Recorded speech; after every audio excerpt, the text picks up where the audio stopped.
ఇది పెద్ద పెద్ద నగరాలకి పెద్ద పెద్ద సిటీస్ కి మాత్రమే పరిమితమయ్యేది. ఆ సిటీస్ లోనే పబ్బులలో రెస్టారెంట్లో అవైలబుల్ ఉంది.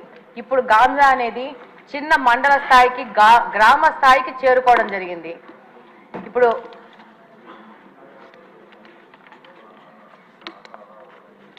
ఈరోజు మామూలుగా తిరుగుతూ ఉంటే ఈ గాంజా ఇంత ఎక్కువైపోయింది ఏమని మాట్లాడుతుంటే స్టూడెంట్స్ అడుగుతూ ఉన్నారు, మాకు గాంజా ఎక్కడ దొరుకుతుందో తెలిసినప్పుడు దీన్ని కట్టడి చేయాల్సిన పోలీసులకు తెలియదా అది ఎక్కడ దొరుకుతుందో అని చెప్పేసి.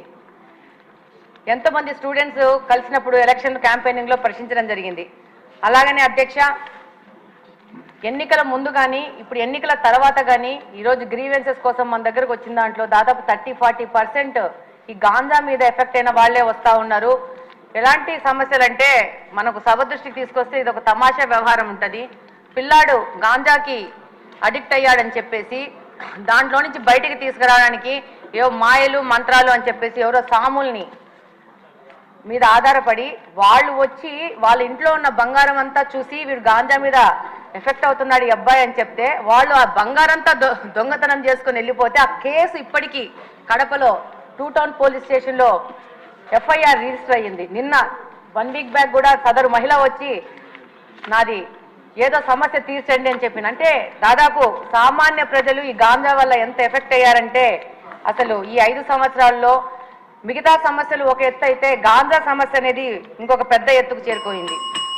అలాగనే అధ్యక్ష, ఈ గాంజా సేవించిన వాళ్ళు సామాన్య ప్రజల మీద షార్ప్ ఆబ్జెక్ట్స్, ఇందాక హోమ్ మినిస్టర్ గారు అన్నట్టు బ్లేడ్ బ్యాచ్ అంటారు, వాళ్ళు అది బ్లేడో షార్ప్ ఆబ్జెక్టో చిన్న నైఫ్లో తెలియదు కానీ ఆ గాంజా మత్తులో వాళ్ళకు అంతకుముందు ఏదన్నా వాళ్ళతో ఏదైనా గొడవలు జరిగినా కానీ ఏమి జరిగినా కానీ ఏ విధమైన ప్రొవొకేషన్ లేకున్నా కూడా వాళ్ళని అటాక్ చేయడము, వాళ్ళ మీద దాడులు చేయడము, దాదాపు వాళ్ళకి ప్రాణం మీద ప్రమాదం వచ్చే లాగా దాడులు చేస్తూ ఉన్నారు.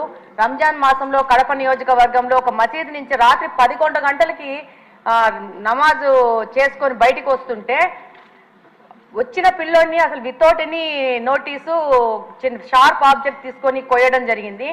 అబ్బాయికి దాదాపు రిప్స్లో దాదాపు 3-4 ఇంచెస్ లోపలికి వెళ్ళి హైదరాబాద్ అపోలోకి తీసుకొచ్చి దాదాపు 20 రోజులు పెట్టి దాదాపు 5-6 లక్షలు ఖర్చు అయిందని కూడా చెప్పారు. చెప్తున్నాను. అయితే దాని మీద పోలీసు వాళ్ళకి దగ్గరికి వెళ్తే చాలా నామినల్ దొమ్మి కేసు, చిన్న 2 మనుషులు కొట్టుకుంటే జరిగిన గొడవలాగా కేసు రిజిస్టర్ చేశారు. అది గత ప్రభుత్వం వైసీపీ ప్రభుత్వ హయాంలో జరిగింది. ఇలాంటి కేసెస్ చాలా ఉన్నాయి పోలీస్ డిపార్ట్మెంట్ దగ్గర. వాటన్నిటిని కూడా మళ్ళీ చెక్ చేసేసి వాటిని సరైన ఎఫ్ఐఆర్ రిజిస్టర్ చేసి వాళ్ళకి న్యాయం చేయాలని కోరుకుంటున్నాను. అలాగనే ఈ గాంజా మీద ఒక స్పెషల్ టాస్క్ ఫోర్స్ ఏర్పాటు చేసి ప్రత్యేకంగా మీకు అవసరం ఉంటే నాకంత తెలియదు కాబట్టి స్పెషల్గా రిక్రూట్ చేసుకునైనా కూడా దీని మీద ముందుకు పోవాల్సిన అవసరం ఎంతగానో ఉంది. లేకపోతే సమాజం మొత్తము పాడైపోయే ప్రమాదం ఉంది. ధన్యవాదాలు అధ్యక్ష. ధన్యవాదాలు అధ్యక్ష. అసాంఘిక